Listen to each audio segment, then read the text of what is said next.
പാടത്തുനിന്ന് വന്നപ്പോൾ തന്നെ ഒരുപാട് നേരം വൈകിയിട്ടുണ്ടായിരുന്നു കേട്ടോ. പിന്നെ ഞാനൊരു കുളിയൊക്കെ പാസ്സാക്കിയിട്ട് വിളക്ക് കൊളുത്തിട്ടോ. വിളക്ക് കൊളുത്തിയിട്ട് സമയം നോക്കുമ്പോൾ ഇടക്കാൽ കഴിഞ്ഞിട്ടുണ്ടായിരുന്നു കേട്ടോ. പിന്നെ അച്ഛനും അമ്മയും ഏട്ടനൊക്കെ പണി മാറ്റി വരുമ്പോഴത്തേനും ചായ കടിയാക്കേണ്ടി വിചാരിച്ചു കേട്ടോ. ഞാൻ പോകുമ്പോൾ തന്നെ കൊള്ളി വേവിച്ച് വെച്ചിട്ടാട്ടോ പോയിട്ടുണ്ടായിരുന്നു.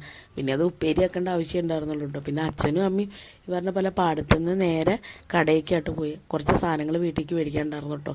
പിന്നെ നാളെ അമ്മ ഹോസ്പിറ്റലിൽ അഡ്മിറ്റ് ആവുക കേട്ടോ. ചെറിയൊരു കണ്ണിനൊരു ഓപ്പറേഷൻ കേട്ടോ, തിമിരത്തിൻ്റെ.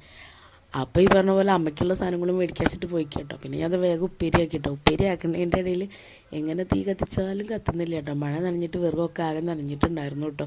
പിന്നെ എനിക്ക് പ്രാന്ത് പിടിച്ചിട്ട് ഞാൻ ഗ്യാസിലേക്ക് വെച്ചു കേട്ടോ. വേഗം ചായയും വെച്ചു കേട്ടോ. പിന്നെ തലേ ദിവസത്തെ കുറച്ച് മീൻകറി ഉണ്ടായിരുന്നു കേട്ടോ. അപ്പോൾ അതും കൂട്ടിയിട്ട് കഴിക്കാമെന്ന് വിചാരിച്ചിട്ടോ.